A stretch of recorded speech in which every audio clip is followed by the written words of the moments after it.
Hey y'all, I'm Elisa, the Scrappy Wife behind ScrappyWife.com, and today I'm excited to do a Halloween theme spread in my catch-all planner. Let's go!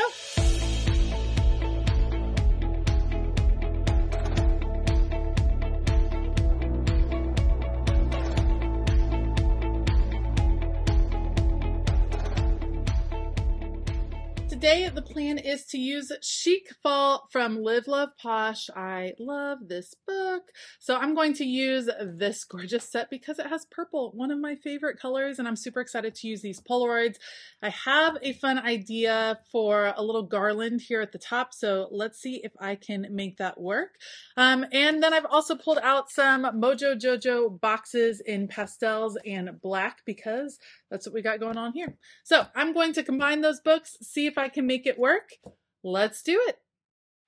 I absolutely just love the color scheme of this particular set in the Chic Fall sticker book and the Polaroid pictures. I have really been drawn to Polaroid pictures. I think these are adorable, and they immediately made me think of like a little banner or a garland that would hang up as either just your regular Halloween decor or for a fun party. And so I decided to make my own little banner. So I'm going to use the stickers. I'm working on planner guides right now, on sticker guides. Those are kind of clear plastic mats that you can put over the top of your spreads to plan out your stickers, so you don't have to move stickers on and off the page. I probably should have left these on a little bit longer because you'll see later as I start to put down functional boxes that it gets a little crazy with the moving of the stickers, but it works well for the garland. So I'm kind of planning out where the stickers will lay. Once I'm good with the arrangement and the size balance, then I'm going to go ahead and put the stickers down onto the page. I did have one that tore as I was pulling it off of the sticker guide, which is a little bit unusual. I'm not used to that happening, but that's okay. This is my own planner. Sometimes stickers tear. It's not the end of the world. So I just put the little piece that tore off back on, and we're just going to go with it. All right, as soon as I put the stickers down, there's the piece that tore. I doodled in a little kind of banner string thing with a pencil just to see what it would look like, to see how the pieces would connect to each other and connect across the two pages. I think it came out really, really cute. I'm trying to figure out where the flow would be, what would make it look more natural. We'll go up and over Sunday, and that is adorable. I'm just going to change where this one comes because it was cutting through the October, and there's really not a need for that. So we'll have it go underneath. Super cute. Once I was pleased with the pencil marks, then I'm just going to come back with a Papermate Flare pen and trace over it so that's a bolder line. When you are planning decorative elements in your planner like this is obviously taking up a little bit more room than I might normally take up with decorative elements. You just have to keep in mind, where are you going to do your writing? Yes, we all love decorating our planner. Yes, it's tons of fun, but you do still want your planner to be functional in most cases. And so in this case, I already had in my head that the middle section would be where I would have functional boxes so that I could have a schedule for the week. And then the bottom of this, like the bottom row of boxes, that would be where I would have task lists, to-do lists, things like that. So I had in mind where those things were going to go before I even started with the decorative stickers.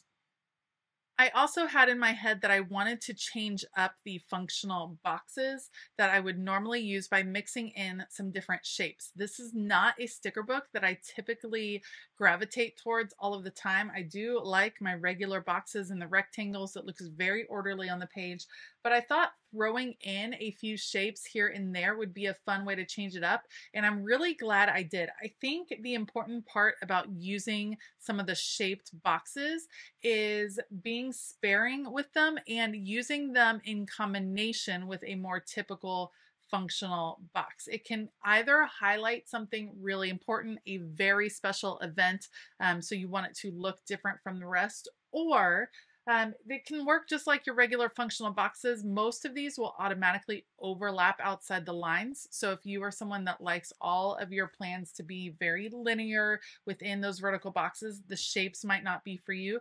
But if you are like me and you like to layer pieces, and it's okay if, you know, Tuesday's plans kind of bleed into Wednesday, then this will totally work for you. So I did pink and purple on the hexagons, but then I wanted to bring in a little bit of orange. Originally, I thought I would just go with black, but once I was seeing the layout, I decided orange would be nice to bring in too. There were some functional boxes in the back of the Chic Fall sticker book, which was awesome because then I knew those oranges would work really well. I want to layer another hexie. This one I end up just moving around because the other thing that I knew I wanted to add in would be black, and I did need a few more. I needed a little bit more function. I need all the boxes. We got a lot of stuff to notate, a lot of things going on. I'm going to need all these boxes. And that brings up another good point. Something that I'm referencing that's off camera that you can't see is my monthly calendar. I'm looking to see what boxes I'm going to need and how I can make my arrangement work. I don't always have a separate box for every single event for each day because that would be a lot of boxes because there's a lot of kid practices there's just a ton. So I don't always have a separate functional box for each event, but I know in advance where I will most likely write each event, if that makes sense. You can see I switched up the placement of that orange box so that it would overlap with both hexies. I'm going to find another. Actually, this one's not going to make it on. That's okay. 2 orange boxes, it'll balance. I want to bring in a little bit of black. I'm trying to figure out, I like this box size. I think it works really well because I have larger handwriting. So the super skinny boxes are a little bit harder for me to use. I prefer kind of this medium look. This one would have fit well up there, but then it left the orange box all alone. So I ended up deciding I would go ahead and bring the black box to overlay with the orange, which works out well because Thursdays are honestly the busiest day of the week. So all of the writing room on those days is really important.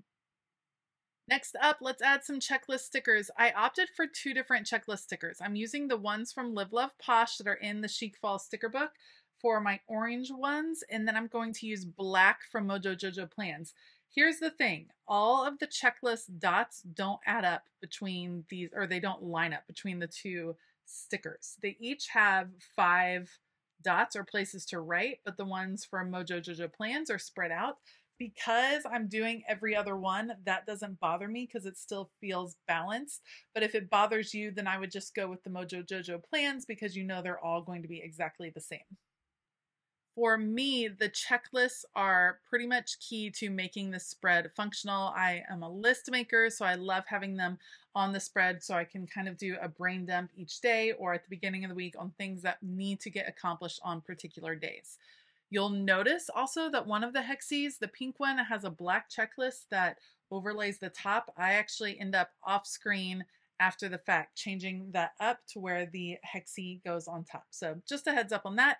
I'm going to add a few decorative elements here at the bottom. I'm not going to go too crazy because I really think the top has enough decorative flair to it, but I'm just using the sticker guides again to kind of piece out, see where I might put things. I love the spooky vibes. I think that's what I'm going to call this particular spread. Originally, I was going to have this overlap the little tree, but in the end, once I move it to the actual page, I end up not doing that just so it sticks out a little bit more.